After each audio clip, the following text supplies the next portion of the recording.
Dear Diary, just when I thought the horrors of the Bleeding Skull couldn't intensify, I was confronted by an unexpected and ominous presence. A deep voice, like the rumbling of an earthquake, echoed through the darkness. It accused me of being a treacherous traitor, a conspirator with Vox. Confusion gripped my heart, for I had no idea what the voice was alluding to. As the voice drew nearer, I strained to see through the impenetrable darkness, but it concealed all. My denial hung in the air, barely audible. I didn't have the luxury of comprehending the situation before a shadowy figure emerged. Dina's sudden bow sent chills down my spine. Fear radiated from her eyes, confirming the dread that had been building within me. The dark figure gripped Vox by the neck, revealing himself as the king of the underground and, shockingly, Vox's brother Drax. In the midst of my own confusion and despair, I found myself in a situation where Vox's fate was tied to my actions. Drax held all the power, and my only hope lay in submission and a desperate plea.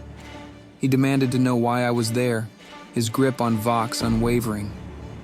I found myself at a crossroads, where my loyalty to Vox and my desire for answers were pitted against my fear of this formidable demon. With a trembling voice and an uncertain heart, I confessed my quest, the pact with Dina, and my desire to free Vox. As I pleaded for Vox's release, I could only hope that the Drax would see reason or at least some form of compassion. My fate and Vox's hung in the balance, and the outcome was far from certain. My plea to Drax hung in the air like a fragile thread. He listened, his eyes inscrutable in the shadowy abyss of his face. Vox's life depended on this moment, and I knew that I had to put my trust in the balance, as uncertain as it was. After a long, tense silence, Drax released his grip on Vox, who staggered forward, gasping for breath.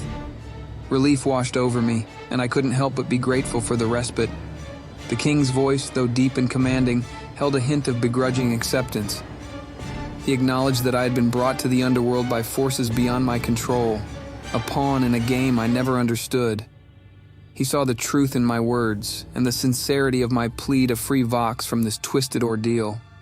With a final weighty warning, Drax offered to assist us in our quest to untangle the bonds that connected Vox and me. The answers, he said, could be found within the depths of the Bleeding Skull, and it was there that we would unravel the mysteries that bound us. I couldn't shake the feeling that there was more to the king's intentions than he revealed, but I had little choice but to trust him. The journey ahead was far from over, and the dangers that awaited in the heart of the Bleeding Skull were still unknown.